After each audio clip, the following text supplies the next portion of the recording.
Hello, everyone. This is Betsy Wurzel, your host of Chatting with Betsy on Passionate World Talk Radio Network, a subsidiary of Global Media Network, LLC. Our mantra is to educate, enlighten, and entertain. The views of the guests may not represent those of the host of the station. And I want to thank you all for joining me today, as I know you're busy going about your day. I have a special guest with me today who wrote this fantastic book. We're going to talk about the book. My guest is James R. Bateman. He was born and raised in Staffordshire, hopefully I'm saying that, England. James has spent over 30 years working in IT and software industry. James' stories explore life, death, and morality, as well as how the human spirit endures through complicated and challenging times. James R. Bateman is writer and author of Savior of Lost Souls. And I want to welcome James R. Bateman to Chatting with Betsy. Thank you, Betsy. Thank you for having me. Oh, you are welcome. It's my pleasure. James, I'm going to do something different today. I'm fascinated with your book cover. Now, I don't have a video, obviously, but I like how you designed that or how you thought of that cover, which is so compelling because I know how competitive the book industry is, and you have to have that catchy title. You have to have that cover, the book cover that just stands out and says, "Read me," when someone passes by. So how did you come up with that cover? Let's get that first. Yeah, thank you for the question, Betsy. So, the cover idea, I didn't actually draw the cover. I can't take credit for that. It was a very talented artist by the name of Romain Souvreau. But the idea I had for the cover was always about my main character, Lavek, who is a god of a realm called Ul'Den. And Ul'Den contains these lost souls. And Lavek has this ability to connect to a lost soul. He has to sit, he has to concentrate, he has to kind of endure the torture that soul went through in order to make that connection. But there's many souls, and he can't connect to them all at once. So I had this idea of Lavek kind of concentrating, trying to get that connection with the soul in the form of him kneeling down in this desolate realm that he resides in, Ul'Den.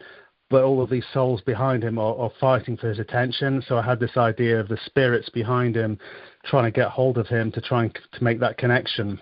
And you'll see on the cover one or two of the spirits' hand is touching his shoulder. So the idea is him in his realm and the spirits behind him trying to drive that connection with him. And Romain did a fantastic job of bringing that vision to life. Yes, yeah. It really is very intriguing and compelling to look at. I mean, you look at it, and that would catch my eye if I was strolling at a bookstore or looking online at a book. That would definitely, catch my attention. And I always ask the writers, James, what inspired you to write a book about the character Lavek, who, to me, from what I understand, is he tries to change the situation. It's almost like time travel. What motivated you to write a story, this book? Yeah, I mean, the motivation came from to talk about how I came about this novel. I wrote it in a comic book script, probably back in 2011, 2012, and didn't do anything with it. I couldn't find an illustrator at that point, so I left it there. But the inspiration that came into that comic book script was around some of the awful things that happen in the world, and in particular in the UK at that time. There was an awful tragedy where two young girls were murdered, and I can remember watching the news on TV, and this guy was standing there, and he was pleading with the public to help to try and find the girls if they hadn't been discovered at that point. And that person turned out to be the murderer of those two girls, and he was hiding in plain sight, and he obviously tried to get away with it. He was subsequently arrested, sent to prison. But I just thought at that time, what an awful thing to do. What if there was some way of preventing that from happening? It has happened, but what if we could change history, change something that had happened that was so awful that it shouldn't have happened in the first place? And the concept of this God residing in a realm where lost souls dwell, where souls that should have had their lives continue, and their souls feel like their time was taken before it was due, go to this realm. And what if every now and again one of those souls makes this connection with this God kind of I suppose supernatural being? That what if that connection drives him back to around the time and the place that it happened, for him to try and stop it from happening in the first place? Now, when he does go back to try and stop it from happening, he has no idea who he's trying to save. He has no idea what happens to them. But what he does have is this connection with that soul, and flashes of their memory and their original timeline enter his mind, and he has to try and put the pieces of the puzzle together to try and prevent it from happening. Wow, that is very intriguing. I mean, that just boggles my mind. I have to say, James, that in doing my show, I have come to appreciate writers and what they go through, with the research and coming up with the dialogue. I never really realized that or appreciated that until I started to interview writers. How long, or I'm going to ask, how long did it take you to research, but what kind of research did you do for Savior of Lost Souls?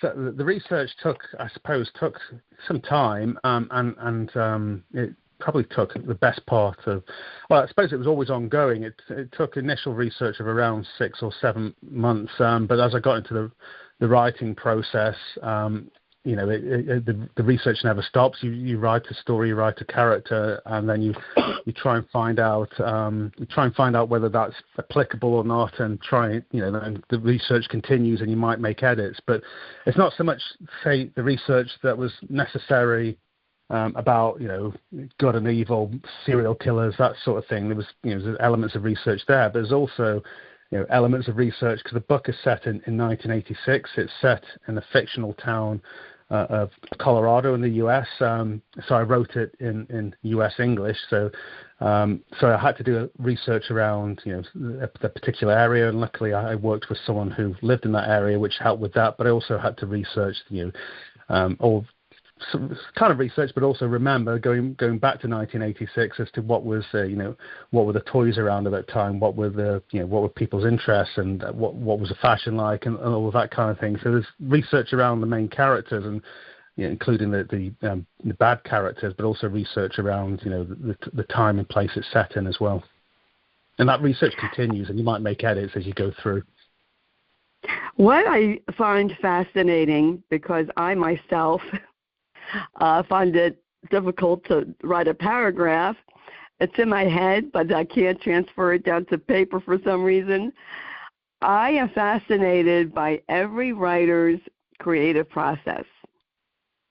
And I'm going to ask you about yours. When you are thinking about your character, Lavek, and the other characters in the book, without giving, the story away, I don't want you to give the story away, how do you come up with the dialogue? That's what fascinates me about every book, is the dialogue between the characters.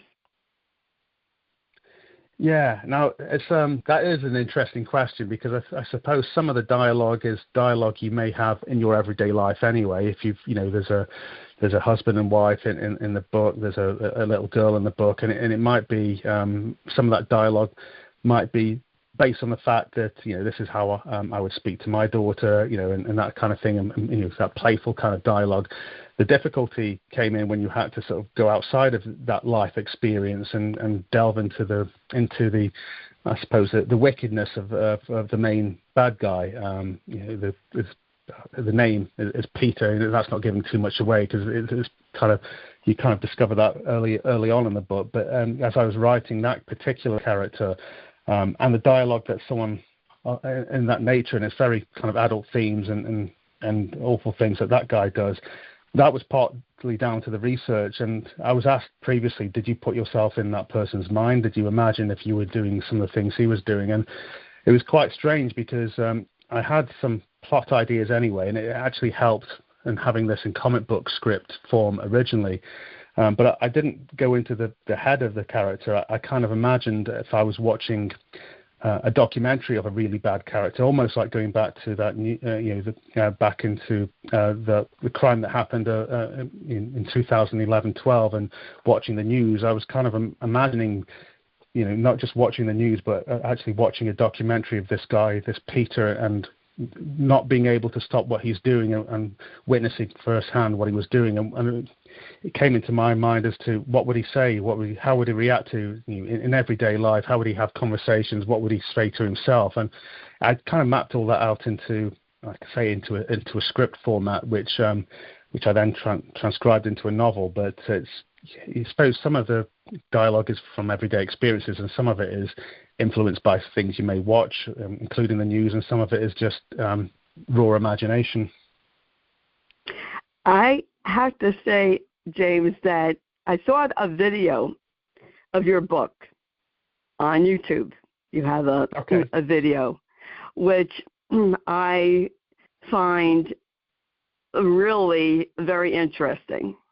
It's very eye-catching, and I highly recommend. I'm going to put the URL in there so people can see that, because it's very eye-catching. It gives you an idea about the book, and it really makes you want to order it.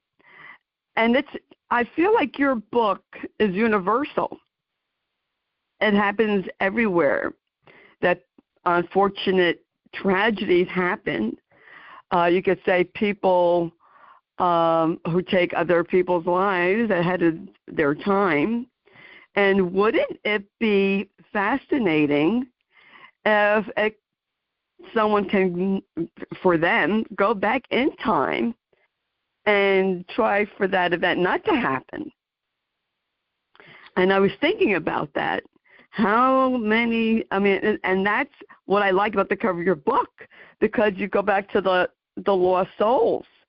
How many people, James, I'm sure, it's probably thousands or more, that would say to Lavek, hey, can you undo the events that put me in this place? And I think it's interesting, that you picked a fictional town in Colorado. How come Colorado and not the UK?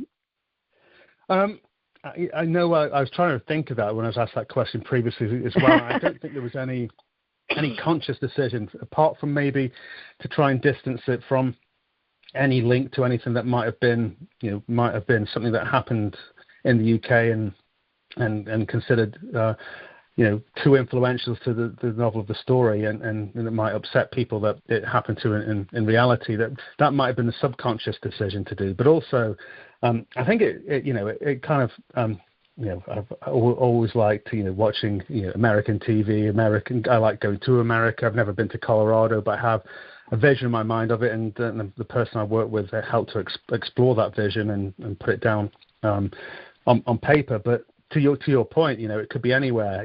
I'm writing the sequel at the moment. It has a character in it who's from the UK but happens to live in LA at this time, but then that's set will be set in 2002 as I write that. But then because of these lost souls and because of this kind of timeless, time has no meaning in the realm that Lavek resides in. That it could be set in medieval UK. One of the stories, it could be set in kind of some future landscape in the year 2080 or something. So there's the amount of stories that can be told with this character is endless, as you say. So the first one, I had it written in the comic book form and in Colorado, and I explored in these fictional towns around there as I wrote it in novel form. But who knows where the future might take Lavek? it might be difficult if it's somewhere like France because I'd have to learn the language there or something. But it's but there's countless opportunities of bringing them into any situation in any time. I think it's interesting they picked 1986 because that was before the internet, wasn't it? If I can remember correctly. It was way before cell phones, right? The internet. My son was born in 1984, and I don't think I got a cell phone until the 90s. And that was, the very basic at that point in the beginning. Not like they are today. There was no internet. You are an IT guy, so there was no internet. Was there in 1986 that I know of? No, well, if there was, it was not being used by the mass public. So and I think part of the reason of setting it in 1986 was going on a slight nostalgia trip myself. I just started high school in 1986, and so I was trying to remember back to some of the things there. And obviously, the challenge was to see whether some of the things I remember was relevant to be set in Colorado as well. But it just had a fond memory in my mind around that particular era, and then mixing it with some of the awful things that would happen within the book. But and I remember when I was young, my parents would say, can come back before it's dark, and that would be the end of it. I had no cell phone, no way of contacting them, so they put an element of trust in my ability to get back when they asked me to get back. And times are different. It's great that we can give our children, even our adult children, cell phones. You can track them to make sure they're safe. Ask them to call you to say when they get to a particular place, and they do. But what if that was taken away? And that adds a heightened of fear to it. You can't track them all of a sudden. But then, as I write books, one set in 2002, the second one, that adds other complexities as the technology isn't as advanced as it is now, but it's certainly more advanced in 1986, and there's different ways. Does it add more worry when you can track where your children are, when you see where they are and think, what they're doing there, what's going on, rather than just having that element of trust? That is so true, James. I grew up in the 60s and 70s, and we were outside, unsupervised, and when we would go trick-or-treating for Halloween, I was 9 years old. I would take my brother, who was 3 at the time, all over the neighborhood. No adult supervision at all. And you would not even think about doing that in today's world, sending out a 9-year-old and a 3-year-old out by themselves trick-or-treating. But times have definitely changed, some for the better and some not. And in 1986, you could correct me if I'm wrong, the DNA testing was not like it is today. If they even had it to DNA the crime scene like they do now with the I don't saliva. Think they had it back then. Right.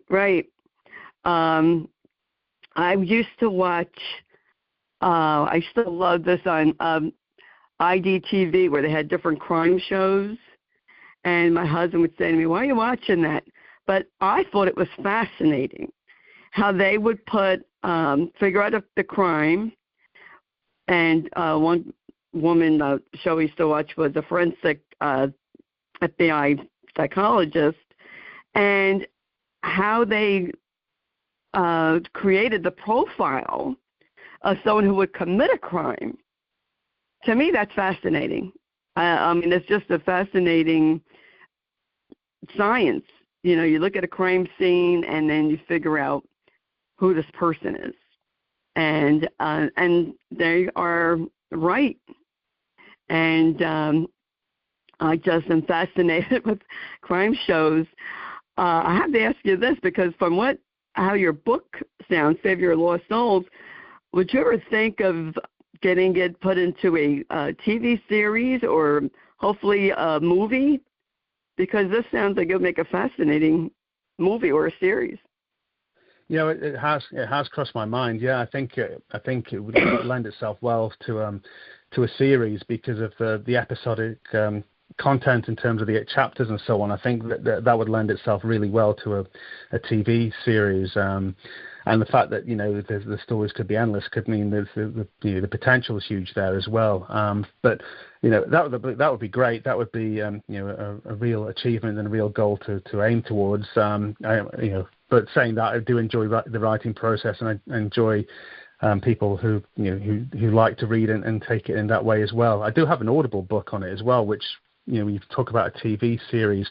When I was listening back to the Audible book, when you hear the characters that you've written yourself in your own mind, but when someone that I hired to do the book came back with the various characters, there was a guy, David Piper, I think he did a wonderful job of bringing those characters to life. He'd certainly do the accents of the various accents much better than I could butcher them, but so that added another element to it, and that made me excited to think that could this lend itself to a TV series as well.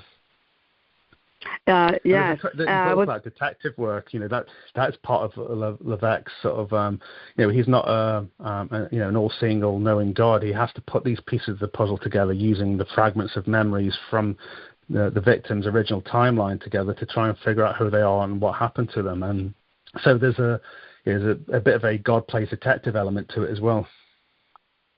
Can you share as much as you like without giving everything away, because I would like for people to purchase your book? How did Lavek become Lavek? How did he become where he is? Yeah, so there's other gods within the book as well, and this isn't giving too much away. There's a goddess I've named Marin who resides in the realm called Ul'Den, which is, I suppose, my version of heaven. And she's this loving, nurturing, motherly type of God. There's another god that I've called Kalok, who is essentially Lavek's brother, and Marin is their mother. And Kalok resides in a realm called Ul'Den, which is my take on hell, which is instead of it being a fiery kind of burning inferno, it's a kind of frigid ice kind of hell. So it's cold and a frozen wasteland. And as you read the book, and this isn't giving too much away as well, I'll stop after mentioning this. But Marin noticed, she doesn't want to interfere with human life, as she saw Earth develop, and Earth was known to them as a realm called Gaiden, and she saw Gaiden develop with these creatures that resembled them. So in other words, humans looking like the gods. And she asked her sons to go to Gaiden / Earth and try and be one of them, to try and understand them, to understand what mortality is, and therefore understand what morality is. And Lavek embraced it. Kalok not so much. So and I won't go on too much because I could talk about that particular element for a long time, but that would give too much away. But he became what he is because of something that he was always a god, but he embraced and witnessed human nature. Did you always want to write? I've always had this creative streak, and I've funnily enough, when I went to see my father a few months ago, he handed me a box of old stories I'd written as a kid, and yeah. So I wouldn't necessarily get those published because it's a little bit embarrassing, but it showed that I always had this sort of creative side to write, but also had this, I had these ideas of putting together computer games and things like that, and cartoons and things. So I've always had this creative streak, and I think life then takes over. You get a job, you have a family, you progress in your job, and then having ideas, and that like the comic book idea that I wrote sat on my computer drive for and then in the cloud for so long until someone said, "Why didn't you do anything about it?" And I said, "Well, at the time it was something I had an idea of, and nothing happened." And she convinced me to talk to someone at a publishing house, an independent publisher, the person who published my book, Pauline Prifty for Paul Smith Publishing, and he then got me into converting that comic book script into a novel, and taught me how to write, taught me how to read, and taught me how to edit as a writer as well. So you kind of write with with emotion and edit without that emotion and take things out that you don't think fits or move things around, and then read your own book as if you're reading it, critiquingly, so that you can make those editing choices. I think it's really interesting, and over the years, I mean, I've interviewed hundreds of people, and to me, James, it's amazing, like people who always wanted to write, but, life happens, they have their careers, and then, and you're young yet, but, I mean, I've interviewed people who are retired. They're in their 70s and 80s, and they're writing their first book. And they continue to write. You're ever too old to do it. I think No, you're not. I think if I tried to do this in my 20s, I don't know whether I would have had the wisdom and the maturity to have took it to where it is now. And I'm kind of glad I'm doing it at the age I'm at, because you have more life experience, you have more to tell. But that's not to take anything away from the young writers out there, because they write some fantastic novels. But I think it happens if you want to be a writer and you've not done it yet. There's nothing, you could be 40, 50, 60, 70, so on. If you've got an idea and a story to tell, then tell it. Absolutely, I agree, 100%. There's people who have ideas and they just, let it sit, and then they write a book. And I mean, I interviewed someone who had an idea about a book, and she became an international bestseller. Oh, wow. So, Okay. it's never too late, folks. I say this all the time on my show, James, that if you want to write a book, I mean, and people are afraid of failing. Oh, what happens if I fail? Well, you know what? Then you learn for the next time. It's not failing. You learn from your mistakes. And your most successful people did not let their mistakes stop them from moving forward. And, who's J.K. Rowling? She was rejected so many times, right? So many times, and look what happened. So I always tell people, my audience, don't get discouraged if you get rejected. Just keep at it, and it will happen. Did you always have this imagination as a child? I did, yeah. I mean, I can remember me and my two brothers used to do the sort of do make believe of this of various characters that we come up with, and run around the house driving my mum and dad insane with shouting and running around and playing, and it's and that's partly down to you had to have an imagination as a kid when I was younger, rather than having access to all the things kids have access to nowadays. But some of it is down to the fun of doing that as well. And and as I mentioned, it had slipped my mind, but my dad gave me this box which reminded me of all the various stories I'd written down when I was younger. So and I don't think you should write a story just because you think you want to become rich and famous as an author. You should write a story because you've got a story to tell, and if you've got a story to tell, I think that's the most important thing. Because I've set out and I wrote this story. I hadn't got a clue what genre it would fall into, because I just had this idea I wanted to put out there, and that's partly why it's probably fallen into various genres of dark fantasy to horror to thriller and that kind of thing. But what I've done it for is because I had that story to tell, and I wanted to get it out there on paper for people to read, and that's what I've done. I've achieved that, and it's inspired me to write book 2 in the series as well. But don't chase your dreams just because you want to become rich. Chase your dreams because you've got stories to tell. Absolutely. I like that. And many writers will tell people, you don't get rich from this. It's the very few, I think, who become rich from writing a book. And but I say keep on doing it. I think sharing stories brings our humanity back to each other, storytelling. And we learn from, others' experiences. I'd like for you to share, if you can, whatever you'd like to share, about the young girl Sally in your book and the Williams family. Because in the video that I saw, there's a young girl swinging on a swing. You can let your imagination take over, people. But, it made me wonder, okay, I'm going to ask James, but I don't want you to give away the storyline, that something happens to this little girl. And that's what I thought when I watched the video. How did you create this family and the dynamics in the family?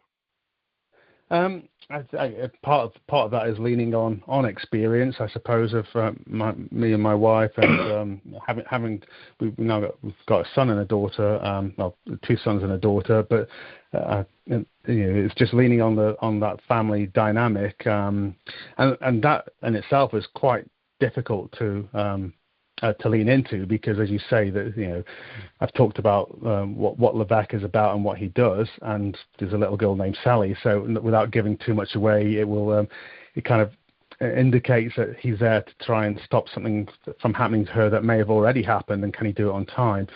Can he save her? But and that was difficult because when you have got a family, you don't want anything bad to happen to any of your children. You don't want them to go to a realm where the only option is for a god named Lavek to save them. You just don't want it to happen in the first place. But I kind of digressed a little bit, I suppose. But to answer your question, it was leaning on experience of family life, leaning on experiences as a child, albeit obviously not a little girl, but remembering my childhood, remembering how my parents were with me, and how I and my wife are, or with our daughter and our other two children, and kind of leaning on that, and making it in a point where this family, this innocent family, like we all think, don't think anything's ever going to happen to them in that way, and something obviously does happen, and can Lavek stop it from happening again? But also, this family, the Williams family, had a son who did die. He wasn't murdered. He died of natural related causes as a young boy, and that I had to pull on the dynamic there of Sally was born after he died, and she tries to miss a brother she didn't know, that sort of thing, and Matty, or Matthew, was the little boy's name. All I'll say without giving too much away is that he died when he was young, but his story didn't end there in that book. Wow. And then that's a whole, grieving apart. Exactly. I don't know what it's like to lose a child, and I hope I never do know.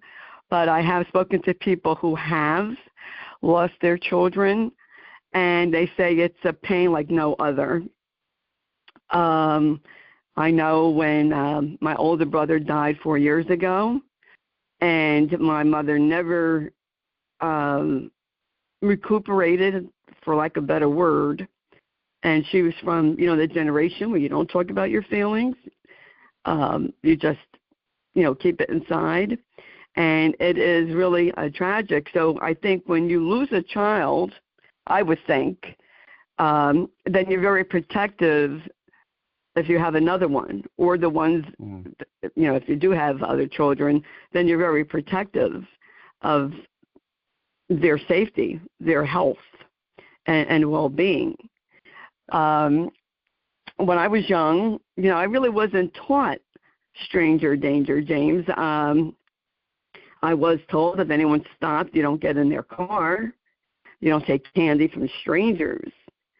And now you have to go into more depth. I have to share a cute story, if you don't mind, James, about stranger danger. Of course.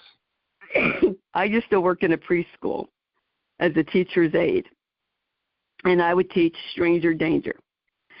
And I would tell the boys and girls, they were like from 3 to 6 years old. And, of course, some understood more than others. You never know what kids take from what you say. And I said, if you're in a park, someone picks you up, you yell, I don't know you, put me down. And if you have to, then you hit that person for them to release you.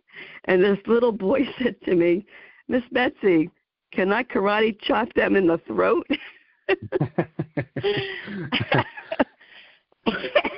And I said, yes, that's when you can karate chop them in the throat. And I said, and, you know, you don't, I would tell them, you don't go in a pool by yourself. You don't even go into your neighbor's house or apartment unless you tell an adult, whether it's your mother, father, who's ever, you know, taking care of you at that time. You have to ask them their permission. And it's just so important because these are things that you would never think of back when I was growing up. And share another quick story. I told them that if they ever got lost with an amusement park or a shopping center, to go to someone, you know, wearing a uniform if it's in an amusement park, if you see a police officer, or go up to someone who's working the machine and tell them that you're lost. But don't ever leave with a stranger. You don't ever leave with a stranger. And this little girl, she said to me, and that following September, she said, Miss Betsy, I got lost in the park, and I did exactly what you told me to do. I cried, James. And I asked her mother, I said, is this true? Did Johnny get lost? And she said, oh, yes, Miss Betsy. She got lost, and she did exactly what you told her to do, and they found us. So thank you. Well, I just cried. That is beautiful. Because thinking about if you it, teach your kids one thing, then that's the thing to teach them, isn't it? Yes, yeah. And so, you know, you're in, you know, no one thinks, James, except maybe now, like, you know, we would be out in our front or backyard, you know, playing. You didn't think about a stranger coming up and kidnapping your child. When my son was growing up, my son was born in 1984, James, I was out there every time he went out. I did not leave him alone. Now, it wasn't called helicopter parenting at that time. It was really for safety. I lived on a main street when Josh was growing up. So when he would ride his bike, I would be following him. I did not leave him alone. And also at the mall, you know, he came with me, and when he started going to Bateman by himself, I was outside the door. And, of course, I taught him about stranger danger. But these are the things like in 1986, I thought about it, but maybe a lot of people didn't. If you're out in the country, you know, or if you're isolated, I don't know if the Williams family is in an isolated part of Colorado, but you don't think of it happening out in the country. You really don't. No, you don't. You just don't know. You know, you just don't know what people are actually really like behind closed doors, and that's part of the monster that is Peter as well. And you know, Sally, you know, her parents are.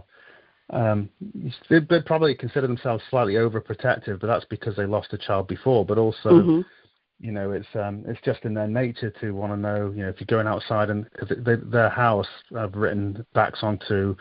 Or a park rather backs onto their house, so she's out on the swings, on the merry-go-round, you know, playing with My Little Pony and that kind of thing. And you know, they're still watching her, but perhaps not as much as they should be doing, because they feel that she's safe in that environment because she plays there all the time. And I won't go on any further in on that part, because again, not to give too much away, but it's you know. You can't. You trust certain people, and you should trust people, because you know that's how we should be as humans. But there's certain people that you just don't know what they're what they're really like. That's true, and a lot of your predators, or they don't appear as what you'd call a monster. Some of them are pillars of the community. and they're really behind closed doors monsters. And it is just your story. I don't remember, James, what year this happened or even what state, but they were isolated. This family was isolated. Somebody was watching them and observing them. And unfortunately, the parents were murdered. I think the older child was, and he had this person kidnapped the two children. I think the girl he kept alive. I think he might have killed the young boy. It might have been in the 80s or 90s, but so you don't know who's watching. I don't mean to be morbid here, listeners, but this is really the reality of life. You don't know who's watching, and you have to be aware. And I'm going to get on my soapbox here, James, so just bear with me. Mm-hmm. And because I wanted to really talk to the audience.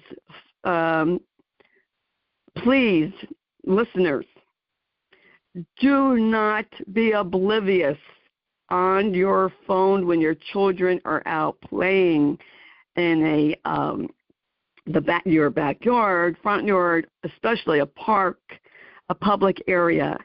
I see this all the time, and it just makes me cringe, James, that they're on their phone, they're oblivious to what their children are doing, and it only is a matter of seconds before someone can pick up your child.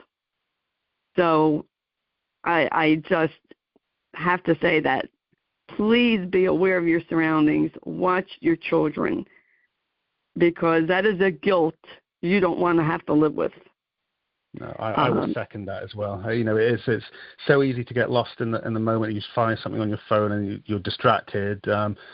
But all it takes is that 1 to 2 seconds, and if something's happened that you can't ever get back. But that, and I think that's a great way of sort of saying that, because don't ever be too complacent. You kids are precious. Make sure they're safe all the time. But I switched that message around to the bad guys as well, saying that you don't ever be complacent. Don't think you've committed a crime that you think you've gotten away with. You might have killed someone and no one's looking for you, right? But don't be so complacent, because that lost soul may one day call out to Lavek. Lavek might hear, and he'll come back, and he will bestow that retribution and save that soul's life and do to you what you did to that person originally. Now, obviously, that's fictional, but wouldn't it be wonderful if there was justice out there like that? Yes. I agree. You never know. They say, well, karma's a witch, but and you just don't. No, we had a case in New Jersey. This happened a few years ago, where the mom was in her car and she let her daughter go out and play with her brother or cousin, and the girl was abducted. They haven't found her. I think it's like 5 or 6 years now. Never found her. Wow. That happened in the UK as well. A family on holiday in Portugal. The daughter was abducted, and that happened. Well, it'll be 21 years ago this year, and never found her. Oh, I remember that, James. I remember. I don't know if it was that exact case, but a family from the UK was on vacation, and wasn't the girl sleeping in her hotel bed? That's right. Yes, that's the one. Yeah. So I mean, it's just we have to, as parents, find that balance, right, James, between being overprotective and letting our kids, play without fear. And it's really, it's a commentary on society that we have to teach our children all those necessary precautions to keep them safe. But we have to. I mean, we just don't, have a choice in that, unfortunately. Even, my dad, he was born in the 1924, and his dad even told him, you don't take candy from strangers, you don't go in the car with a stranger, and, that was about it. But it's really so important. I think your book, Savior of Lost Souls, sounds so fascinating, James. Kudos to you for writing such a compelling book, the supernatural mystery, and it really sounds fascinating. Where can people purchase your book? They can purchase it on Amazon, Kindle, or paperback. They can also have it on an Audible or on Amazon Apple iTunes, but also from any good bookstore you can order it in. So I know that people have also been purchasing it from Barnes & Noble, for example, in the U.S. You know what? I go to Barnes & Noble every weekend. Excuse me. And I asked them, I said, do you have James R. Bateman's Savior of Lost Souls? And they could order it for me. They didn't have it in the store. So, folks, if you go to your big box store and they don't have it, tell them to order it for you. And they'll come within, probably less than a week. And how can the listeners and your future readers connect with you, James R. Bateman? I have a website, www.jamesrbateman.com. I try to post things on there relatively regularly. I also have a Facebook page, James R. Bateman Author, and also an Instagram as well. So people can connect to me on those various platforms. And if you have a look on my website, you could join a mailing list and contact me via email as well. Also on Goodreads as well. Oh, great. Well, I wish you lots of luck. I hope your book becomes an international bestseller. I hope it becomes a movie or a Netflix series or something like that. And thank you for having such a great imagination and spending time on Chatting with Betsy today and sharing about your book, Savior of Lost Souls, by James R. Bateman. The last name is spelled B-A-T-E-M-A-N. So thank you, James. It was delightful chatting with you today about your book. And please come back about your second book. I'd love to have you back. I'd love that, Betsy. Thank you. And I really appreciate your time and the conversation. Oh, you are welcome. It is my pleasure. And before I forget, I want to thank Rick White, who is CEO of Stress Free Book Marketing, who arranged this interview. And I have interviewed several of Rick White's clients. And if you are looking for help in marketing or publishing, contact Rick White. And I also interviewed Rick White earlier this year about stress-free book marketing. I recommended actually a couple of people that I know to Rick. And I want to thank Jeannie White, who writes the blog, and all the information about the book and James R. Bateman will be in the blog that Jeannie White writes, who's the station manager, produces the show.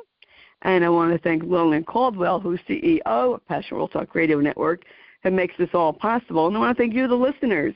Thank you for listening, spending time with me. And please share the show because I want to reach as many people as possible. Passion World Talk Radio Network isn't just your regular internet station. It is a resource center. We have a lot of resources that can help you have a better quality of life. And if you're a caregiver, you need a support group, I have hashtag Kick Alzheimer's Ass Movement. And as I always say at the end of my show, you can follow me on Facebook, Betsy E. Wurzel, W-R-Z-E-L. And if you want to know how you can hear Chatting with Betsy, it's free to subscribe to on Spotify, Spreaker, Amazon Music. You can even, if you have Alexa, program Alexa for Chatting with Betsy. And I just want to help as many people as possible.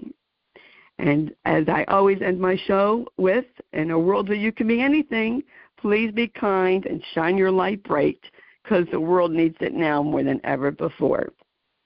This is Betsy Wurzel, your host of Chatting with Betsy on Passionate World Talk Radio Network, a subsidiary of Global Media Network, LLC. Till we chat again, be safe, everyone.